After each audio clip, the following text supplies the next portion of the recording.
And the Oscar goes to Regina King!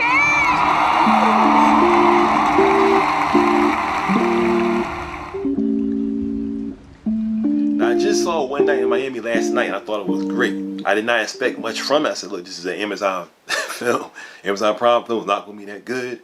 You know, I think I was working or doing something else while I was watching it, okay? And then I had to stop and like actually look at the TV like, this is actually really good, okay? And I was really, really shocked. It was so good actually that I actually felt like, man, like I didn't have to pay for that. You know what I mean? I'm actually watching this and it was like going to a theater. It was that kind of experience in my opinion, okay?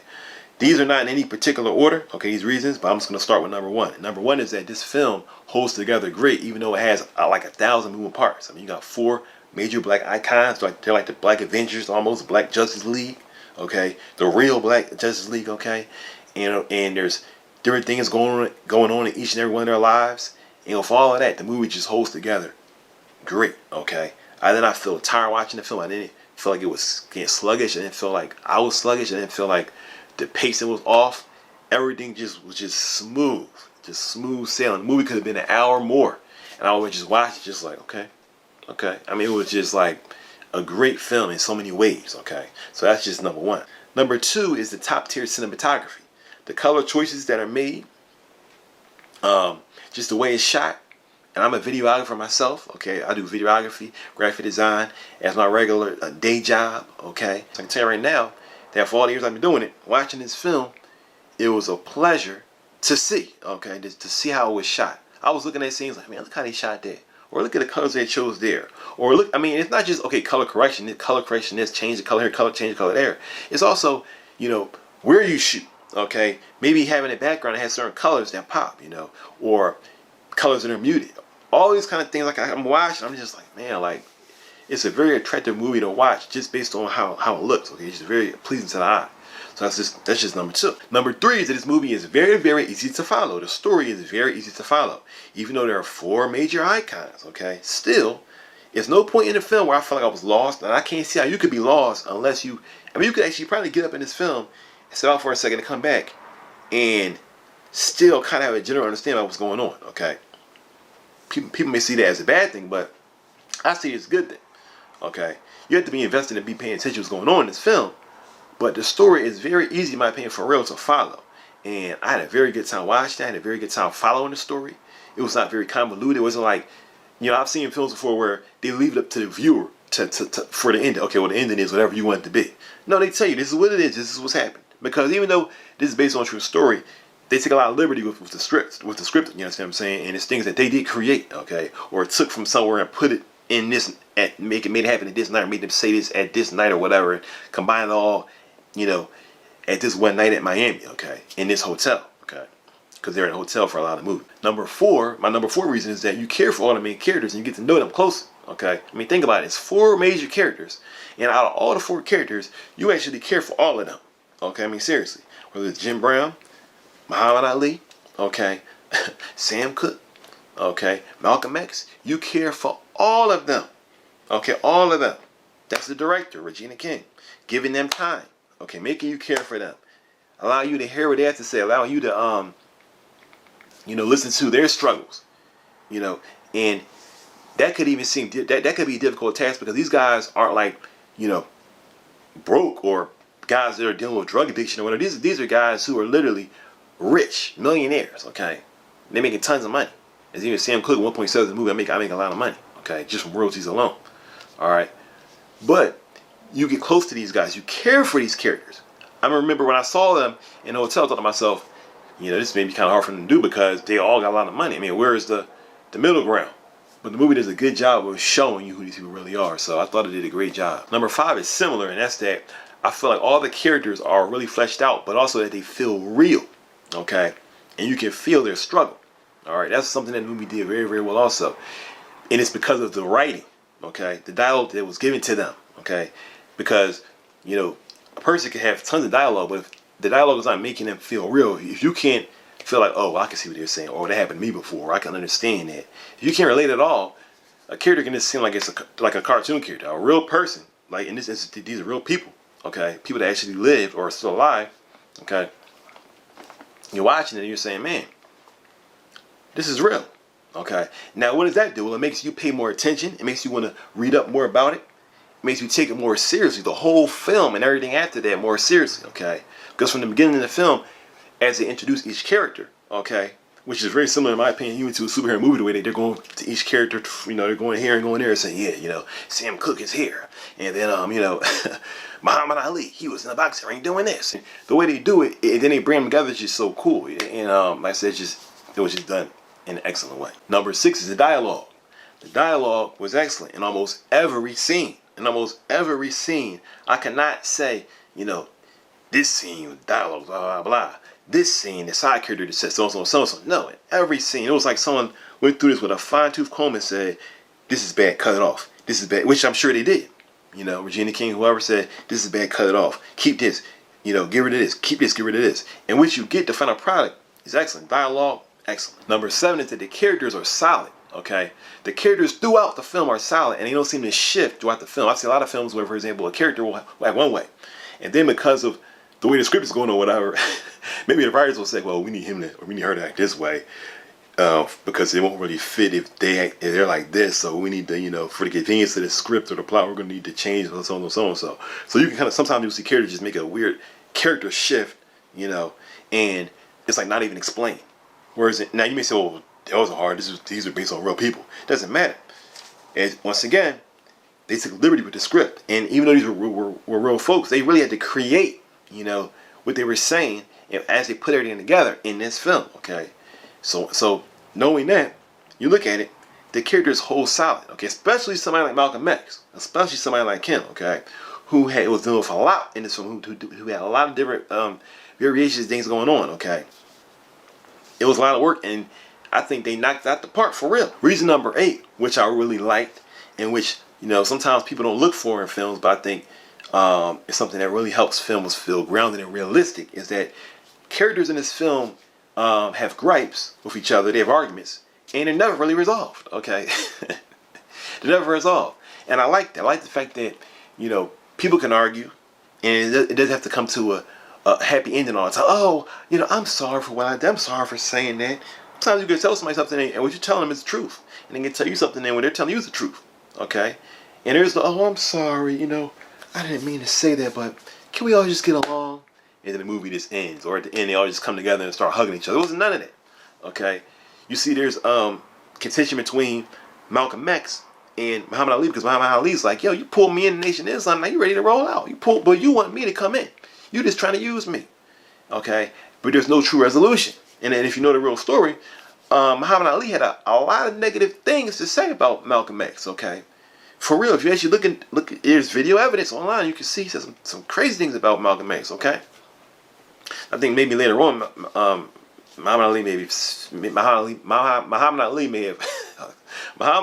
have, you know, changed how he felt about Malcolm X. But at the end of the day, you know, the movie shows that there is contention, and it doesn't try to just candy coat it, okay? And say, oh, look, man, we don't want you to hate this guy or hate that guy. Love them all. No, it just says, look, this is what really happened. That makes the film feel more realistic because it's a real subject that they're showing. These are real people. Reason number 9 of why this movie should get an Oscar and a whole lot of awards is because the actors, the main actors, they do a great job of acting as these black icons. They do a great job. You know, some of the acting at certain times I felt like, you know, kind of brought me the wrong way. But with all of that, I could tell the whole entire time the actors were trying their very, very best. They were trying their very best. They were acting their hearts out. Reason number 10 is the overall shot choices, where they chose to shoot at, okay? Where they chose, you know, to have the actors being placed at any given time. The movie did a great job. I mean, you think about it, that they were literally in a hotel for a long period of time. Most of the movie, they're in a hotel. Then they may go here, they may go there. Not even as a group, okay? And the movie does not, you know, slow down. You know, actually in the hotel, the movie actually speeds up. They go outside, come back in. The movie just like bam, bam, bam, firing on all cylinders. I know the movie came from a play, but still, you know. And I'm sure that the movie probably, I have to look this up, but I'm sure the movie probably has some stuff going on that maybe didn't happen in the play. But at the end of the day, it was not just moving around, because a lot of films, what they'll do is they'll have like someone shooting in Alaska, someone shooting in Hawaii, someone shooting in France or just different exotic places, okay, to try to get the viewer to be like excited about what they're seeing. You understand? And this film doesn't do that. But at the same time, the movie does not drag, in my opinion, at all. Reason number 11 of why this movie definitely deserves an Oscar is that even without knowing any of these characters' history, okay, you can watch this film and be thoroughly entertained, okay, learn something and come out feeling better about yourself and about the world. Seriously. I mean, I would tell you right now, out of the 4 icons, okay, that are shown, 4 black icons, very few people will know a whole lot about all 4 of them, okay? And like I said, it's like a superhero movie. It's like watching, you know, whatever, Justice League, for example. People kind of criticize, you know, that film because you have characters in it that don't really have a lot of development. Whereas with the Avengers, they have, you know, 2 or 3 films for each one of them, okay? Here we have this movie, and this movie is like the Black Avengers, so to speak.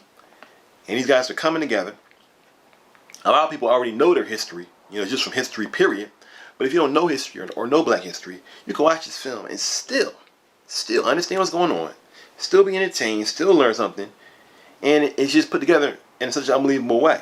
Also, the movie does not just try to continue to just pander to whoever. This is not in the list. I just want to say this real quickly. So this is something I just thought of. It's not in my list of 25. I said, might as well say this also. A lot of black films, what they'll do is they'll try to say, okay, well, Black Lives Matter is just saying this right now, or, you know, this group is saying that right now. And they'll just try to just reach into certain things and just say things just because someone else is saying it. And it comes off really cheesy. Whereas in this film, it doesn't do any of it. It doesn't try to say, okay, we're going to use Malcolm X to say this. We're going to use so-and-so to say that. No, it's very, very grounded. It's very, very realistic. You understand? And I really, really like that. The movie could have done it, and it doesn't do that. It doesn't feel like it's just trying to preach to you a message that they want to tell you. But it just comes off very, very, very natural. Reason number 12, the music. The music in this film is great, okay, for real. I don't remember all the songs and everything that happened in this film when it comes to the music because I saw it kind of late. And for some reason, I just cannot remember all the music. But I can tell you that when the movie first opened up, there was some music playing when Muhammad Ali was fighting. And that music just drew me in. It let me know, basically, that this movie is going to be taken seriously, that Regina King is taking it seriously, okay? At one point, if I'm not mistaken, there was actually a point where he was in a ring, and I think there was a cut, and then the music resumed. And I was just like, man, like, the music, you know, music in film in general, it sets the tone, you know, in a lot of films, okay? Some films don't have any music at all, but when you're using it, it really does help set the tone, okay? And it tells the viewer how they should be feeling at any given moment, okay? And as the movie starts off, the music is just engaging, okay? And I credit that to the director and the people that made the film because, you know, a lot of times people gloss over music and they say, hey, we got action, we got this, we got that, you know? Like, for example, I'll go to the Avengers films, okay? They made billions of dollars. But the music in the Avengers is like the most basic music of all time, okay? If they had put more time in the music, that movie could have been those movies could be much better, okay? But they didn't really think about that. You think about this film, doesn't have the budget at all of the Avengers, but the music was very good. You had people in the film that was actually singing, like Leslie Odom, if I'm not mistaken, was actually singing, really singing songs and stuff. I mean, this is an excellent film music-wise. Reason number 13, the support cast. No weak links. All the supporting cast, in my opinion, did a great job. Seeing so many movies where, you know, side characters, side actors, they had terrible performances, and the director just let it stay there. I'm like, you can't. I mean, I seen a movie one time. I'm not gonna name the movie, but I seen a movie where there was a girl actor, for example, right? She was like a type of a main character, but like kind of like a side character too. And this girl's acting was so bad. While I was watching, I was like, she must be the director's niece or related to him somehow because this girl cannot act if her life depended on it, okay? And, you know, you see in this film from the very beginning, every side character, every support character, acting is just excellent. Reason number 14 is the casting. The casting in this film is great, okay? I mean, you can tell they really went out their way to find the right people. And some of the people, like, in my opinion, like the guy who played Muhammad Ali, actually kind of looked like him, you know what I mean? And same, you know, kind of build, you know what I mean? So I thought they really did a good job picking people. Even there's this one guy, I think his name is, what's his name? I got his name down here. His name is Lance Riddick, okay? Lance Riddick, you probably seen him in some of the John Wick movies, okay? The tall black brother, dark-skinned brother. When I saw this guy playing a guard, basically, for Nation of Islam, I said, wow. Like, out of all people they could have picked, they picked this guy. I was like, that's like the, once I saw him, I just almost started laughing. I said, man, like that was like the perfect casting. The perfect casting. Because he's usually playing that kind of character anyway.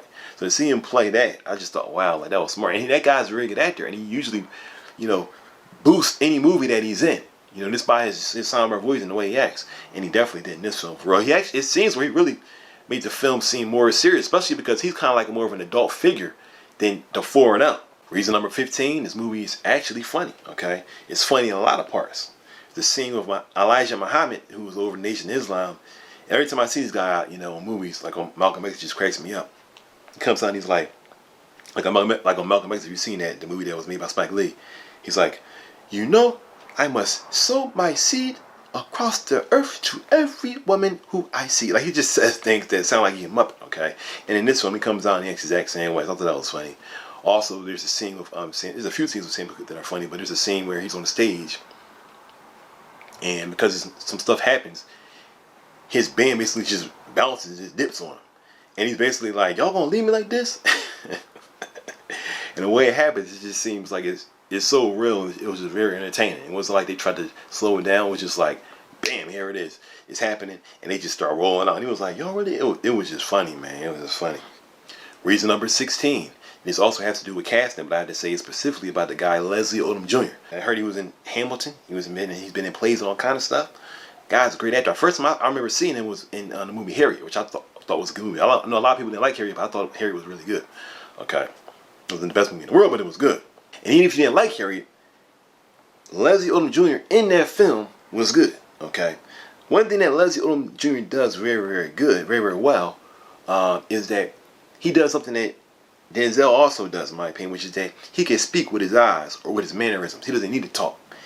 He can convey the feeling of the room or the feeling of the scene just by the way he looks. Like, for example, with Denzel, many times you'll see Denzel looking at somebody or just smirking. Not even talking, just giving a feeling. Giving a look, which gives a feeling. Alright? He doesn't need to talk. Alright? A person like Denzel, he's like a multi-level actor because he has like many levels to him. Okay, a lot of times people say, "Oh, Denzel just plays the same role over and over." And it's not really true. Okay, if you actually watch and see, he's the same person, of course. He doesn't watch them, but he switches it up. And Leslie Odom, in my opinion, is very, very similar. You know, very, very similar. He's like a multi-level, top-notch actor for real. And this movie does a great job showing you that this guy got a lot more to give. If he had more time, the movie could have, his acting could have been even on a whole nother level. Another casting choice, which is number 17, is this guy Kingsley Ben-Adir. I believe his name is Kingsley Ben-Adir. He plays Malcolm X. That guy tried his very best. I thought that he did a great job. There are certain scenes that he was in, when he was acting, I kind of felt like, but for the majority of the movie, I thought he did a great job, and I felt like he really harnessed Malcolm X, especially like near the end of the film. He did a great job of just, harnessing who he was in his totality. You could see, just looking at the guy, the actor, that it was as if he was thinking like Malcolm X. When he's talking, he's thinking, but he's not just okay, the person's thinking because their eyes are going left to right, left to right, but he's thinking. Even as he's thinking and showing you that he's thinking, okay, as he's talking, he's giving you the cadence, the syntax, the everything of Malcolm, in such a way that you start to actually feel like this guy literally has the FBI on him. Okay, like this guy literally is concerned about the things that Malcolm X is concerned about in the film. Okay, because the guy does such a good job of selling that. Okay, so once again, casting, direction, Regina King, and the actor, of course, also. So I mean, hey man, like, the movie is great. Reason number 18, which is also kind of similar to that, going back to Regina King. Reason number 18 is that Regina King allows all 4 actors to shine, and they do shine. They do shine. I mean, think about it. You can have a film where you have 4 different actors playing 4 different major black icons, and they're all shining. They're all shining. Okay, they're all shining, and she's making them shine. She's allowing them to shine. Okay, so that helps not only the actors' careers in the future, but it helps the film. It helps her. But it not only that, but what it really does is it allows the message of this movie, which is a good message for really all people, to go forth in a realistic way. Okay, she's allowing them to shine. She's allowing them to show who they are. She's giving them time. The script is giving them time. The director is giving them time. And I say this because a lot of times you'll see good actors, for example, right, in movies with bad directors. The actor will say, well, you know what? I think I should maybe. And I know this personally because I've actually directed films before, small stuff, not like this, but just like small films, or help do all kinds of stuff. I've been in plays, even on the radio, all kinds of stuff. Okay, but just like on a smaller scale, not like this. But I can tell you from directing myself before, on a few occasions, that you have to look at an actor and see their strengths and their weaknesses. Okay, I remember one time, for example, years ago, we were starting this film, and I was talking to this one guy, and I was asking him about his personal life. Okay, and trying to understand like his feelings and kind of how he felt in real life, because that kind of does transition into who they're acting at. You may say, well, a good actor, they want to show that, but the reality is that actors always pull from themselves. Okay, I don't care what you say, they pull from the character, but they also have to pull from themselves because that's who they are. You know what I'm saying? And they merge the two. Okay, they merge it right. You won't be able to tell. Okay, but the director has to look and see. Because sometimes they may merge the two and it may not work right. Okay, the director may say, well, you know what? Dial it down 50%, whatever. Bring it up, to 70%. I want you to bring you down, bring this up, whatever the case may be. You understand? Because sometimes they may be bringing up the what's on paper, and it won't come out right. Whereas if they were to put themselves into it, insert themselves into it more, it will flow better. You see what I'm saying? So once again, when you see this stuff, it's not just the movie just came out good. No, it's the direction, it's the director, it's the writers. Okay, it's people who are smart and wise and looking at this stuff and saying, okay, this should be done this way. Okay, it's people getting rid of the fluff and keeping, what should remain. Reason number 19 is that you really, really care for Malcolm X. And I know I already had said that the movie makes you care for the characters and all that kind of stuff. But Malcolm X, specifically, is a very polarizing person, a very, very polarizing character. I mean, even in the movie, it shows how Malcolm X says, he actually said that that America's chickens have come home to roost regarding JFK's death. Okay, and they tell you, and the characters tell you how they felt about that statement. Okay, but they're not afraid to show that. Also, the film shows Malcolm X being a Muslim. Okay, doing his Muslim rituals, all these kind of things. A lot of directors would have steered away from that because they could have said, well, you know what? Looking at the demographics of the United States of America, the people who are probably going to watch this film. Okay, there's a lot of black people in the United States of America who are Christian. Or just maybe, they're Muslims, but the majority of them are not Muslims, or would appear to be so. Why had this guy going to do all this kind of, think about it. I'm Regina King. I'm trying to break out here with my first film. Why offend anybody? But she doesn't say that, you understand? And I'm a Christian myself, but I commend her for doing that, because I'm watching a guy who's a Muslim, I'm a Christian, and I'm like, I like the way she's showing who he is. I like the way she's developing him. I like the way she's showing this is what his religion entails. Okay, this is what they do. It makes Malcolm X now seem more grounded and more real. And you take him more as a real person, so no matter what he's going through, or he's concerned about being watched, or his family his house being firebombed, whatever the case may be. Now you care more about the guy. You may not agree with his prayer life, whatever the case may be. You may not care for what he believes in, our nation, or the nation, but the Nation of Islam. But you see, he's a real man. Okay, and just as you have beliefs, he had beliefs also. Okay.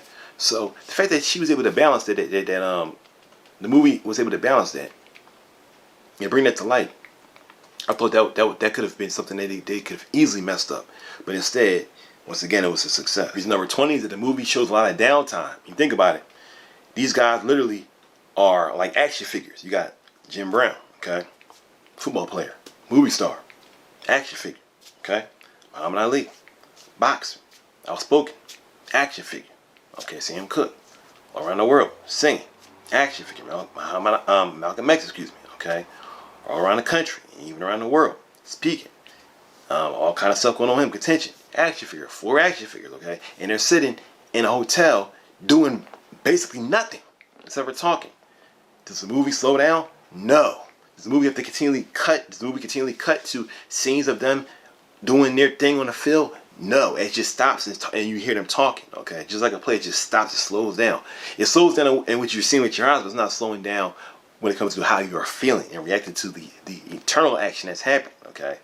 And that alone, that's another reason why I believe the movie should get an Oscar, because it's very unconventional. And it's doing things that are extremely risky. Okay, because a lot of times people will see movies like this and say, well, it was boring, or, you know. I mean, I don't see how you can say that watching this film. Okay, but some people are like that. And a lot of, studios won't take a film that appears that way. But this movie shows, okay, like people like Quentin Tarantino have shown plenty of times that you don't have to have tons of action all the time. Just have people talking, okay? Build a story up. Take time to do that, okay? And people will be entertained. You think about Quentin Tarantino's films, and I'm saying this because this is kind of related to this. Quentin Tarantino's films, if you investigate it, you'll see I'm saying the truth.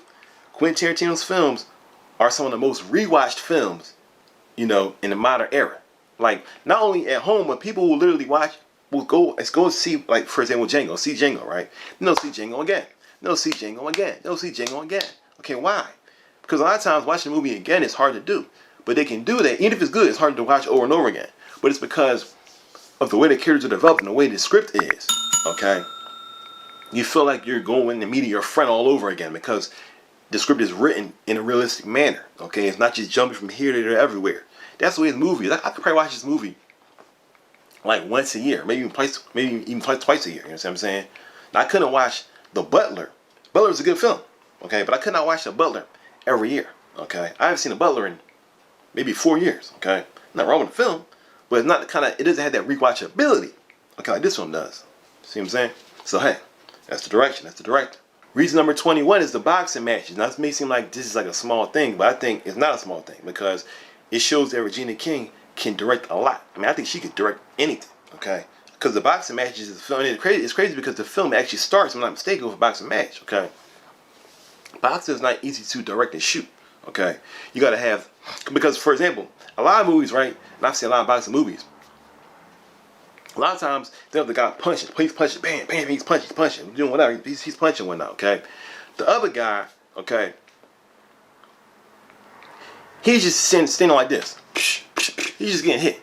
His hands are not up. He's just getting hit over and over again, okay? Now, if you know anything about boxing, you know that if you're in a boxing match and your hands are not up, okay, they can call the fight off because you're basically like defensive. It's showing that you're not really there. And the ref's job is to make sure that you're there, okay, mentally, and that you're able to stand up and defend yourself.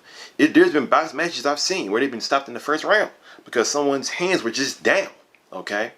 And there are so many films where you see people doing things that would never work or would never happen in a real boxing match. But in this film, it's realistic, okay? It's not the best, it's not like she's bringing forth like the best boxing scenery of all time.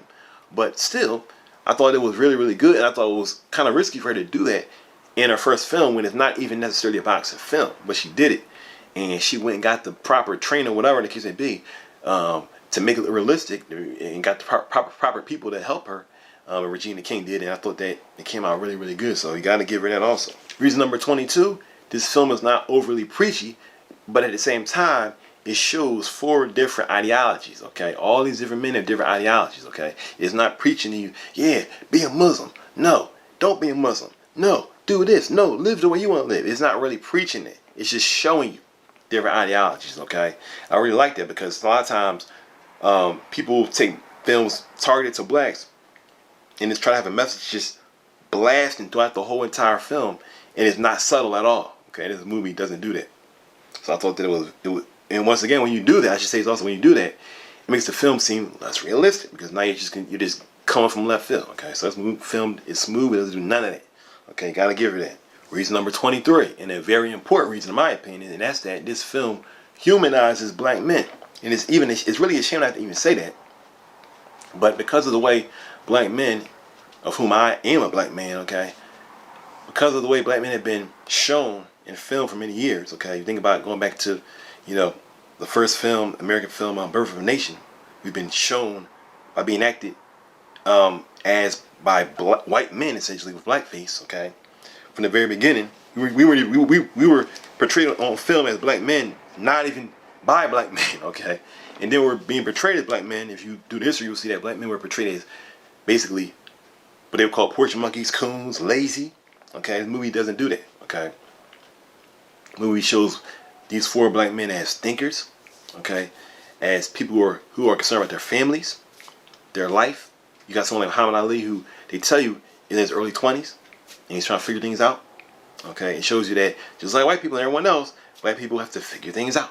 Okay, and we're not just cartoon characters, and we don't just all think alike. But that whether you're black, white, Asian, whatever the case may be, you're a human being. Doesn't matter what your tan is. We're all human beings. Okay. Number 24 is kind of related to 23, and that's that the film actually helps people understand how black men are, you know, all across the world. Okay, they were not just cliche. Okay, I'm talking about people who are non-black.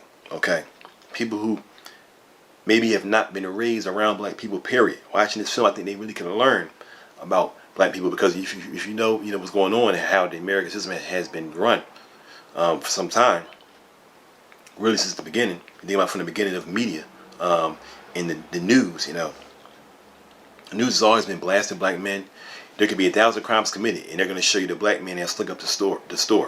They're going to show you a black man who was accused of committing a crime. Don't even know if he did it, but they're going to show you his face. Bam, he was accused of committing this crime. Okay. Don't know if he did, but bam, that's what people want to see. Okay, there are many people who are racist who love seeing on the news black people, you know, being accused of committing crimes or committing crimes. And even though there's tons of white people committing all kind of crimes, white collar crimes, and you know, doing all kind of stuff, they are rarely put on the news. But they go look for who they believe to be the lowest common denominator, which is black or minorities, and say, we'll put them on the news and show a crime that they did, so that a person watching it can feel like they're somehow standing in the seat of justice because they stand against that evil black man. Okay, and I understand that most black men are going to school. Most black men, especially ones that I know, in period, are working more than one job many times, trying to make ends meet. Okay, or take care of their family, or trying to take care of their family. Okay, if they have a child out of wedlock when they're younger, okay, they're still trying to take, and then they lose the child. Okay, they still take care of the child. Many times they deal with all kind of stuff, like many times grief because they're not with their child, and I've seen it myself. Okay, all kind of grief and sadness. This is not shown on TV. This is not shown on movies. Okay, so this movie shows a little bit of that, and I really like that. And it shows the world, look, this is what we have to deal with. Okay, and reason number 25, which is my last reason, and this is not once again in any particular order, but reason number 25 is that this movie shows growth in all of the characters. Okay, which I think is really unbelievable, that out of 4 different black icons, major black icons, Regina King can make a film where you see growth. You can see there's and this growth over a period of basically one night, which is even harder.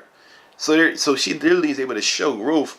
That's Regina King and the writer. Okay, look at the writers. Okay, these people literally had these guys grow in that short amount of time, and it feels organic. It feels real. One Night in Miami is an excellent film, and I would definitely recommend you watch it if you have not watched it. If it comes out on video, support it, buy it. Okay, I hope that Regina King gets more films to direct. I thought she did an excellent job, and I think that she definitely should get an Oscar for this, especially because of the fact that she literally put out a film that was like a sink or swim film. I mean, you're taking 4 black icons. If you do it wrong, you know, a lot of people in the black community would have, you know, tried to cancel her from existence if they felt that it was done wrong. Okay, she could have been, you know, dispatched as, you know, just an actor trying to go too far and be a director. I mean, it's a sink or swim type thing, okay? For real. And she straight up swam, all right? And I thought that the movie was done in such a profound, unbelievable way. I would watch it again today if I had the time. Okay, that's how good it was, all right? I would pay to see it in theaters if it was in theaters, all right? And I'm just glad to see that, you know, Regina King was able to put this film out and just do it with such grace, all right? So, I mean, the lady has a work history. I mean, she was, you know, in all kind of films. I think that she has done voice acting for 2 of the major characters in the Boondocks. Unless I'm getting her mixed up with somebody else, but I think that she was one that actually does the voicing for 2 of the major, you know, cartoon characters in the Boondocks. She's been on all kind of stuff. I heard that she directed TV series before, episodes of TV shows before, and also some music videos. So she has a history of directing. Okay, but what she did in that movie, man, that's out the park. Alright guys, so hit me up in the comments below. Tell me what you think. Also stay tuned for Zosk, okay? Our webcomic that we have on here that comes out every other week. Alright, that's still going to be coming out every other week. So, you know, hit that up. You know what I mean? Subscribe. If you're not subscribed to this channel, please subscribe and hit the like button and also share. Alright, share this video. Okay, I'm trying to get this channel to grow bigger and bigger. You know, this channel's been here for a while, but I haven't really been putting out no videos on this channel, but now I am. Stay tuned, subscribe. Talk to you guys later. Thank you for spending the time to watch this review. Peace out. God bless.